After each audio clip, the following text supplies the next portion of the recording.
always we talk about Africa to move forward to achieve the Agenda 2063. Africa must industrialize.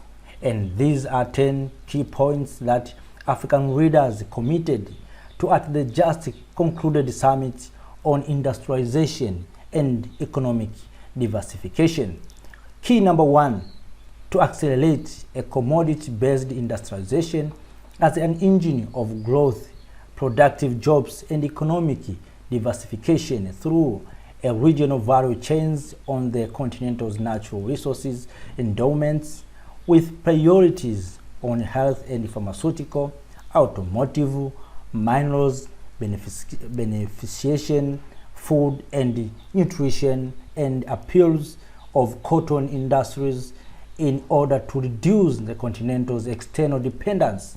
In this regard, the African Union Commission will now draft a report with clear recommendation on strengthening regional value chain. Key number 2, to increase investment in infrastructures and energy with the support of financial institutions and partners to reduce production costs and boost the competitiveness of the African economy. Key number 3, to enhance domestic resource mobilization to ensure sustainable financing on Africa's industrialization and allocate a minimum of 5 to 10% of the national budget dedicated to the industrial development. Key number 4, to develop sustainable special economic zones and industrial parks, as well as work with and support existing ones in member states as a means to overcoming existing industrial structures, constraints, and become hubs for regional value chain integration.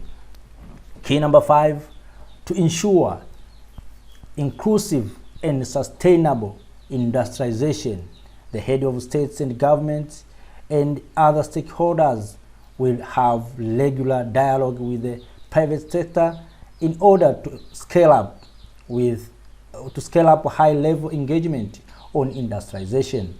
The African Union Commission, in collaboration with other institutions, will strengthen support to member states in creating and enabling a business environment for private sectors to thrive. Key number 6, the readers endorsed the African Union Small and Medium Strategy. Relatedly, the African Union Commission is tasked with establishing and operationalizing the African Enterprises Network.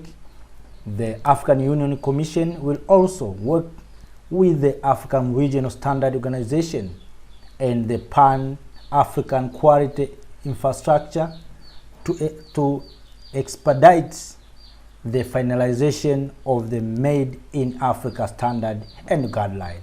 Key number 7, the readers have committed to reserve a minimum of 10% of public procurement to local enterprises to strengthen the private sector development and industrialization. At the summit, key number 8, the readers agreed to establish at the national levels programs for industrial linkages between the educational system and the labor market aimed at promoting competitiveness of the private sector through development of soft and hard skills necessary for industrialization, in particular in the areas of science, technology, engineering, and mathematics, technical and vocational education and training, and robotics and artificial intelligence. Relatedly, the African Union Commission and the African Capital Building Foundation will prepare a feasibility study on the establishment of an African Manufacturing Institute to support member states and the private sector in the development of modern manufacturing skills and fostering innovation in the manufacturing sector that will accompany the ongoing economic transformation in Africa. Key number 9.